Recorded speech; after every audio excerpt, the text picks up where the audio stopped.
Вот так станок гнет металл. Спокойно, не напрягаясь. Не надо ничего покупать, сам сделал, сам делай. Все.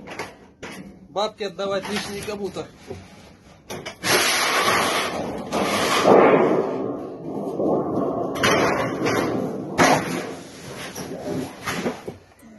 Все, настенный желоб на крышу готов.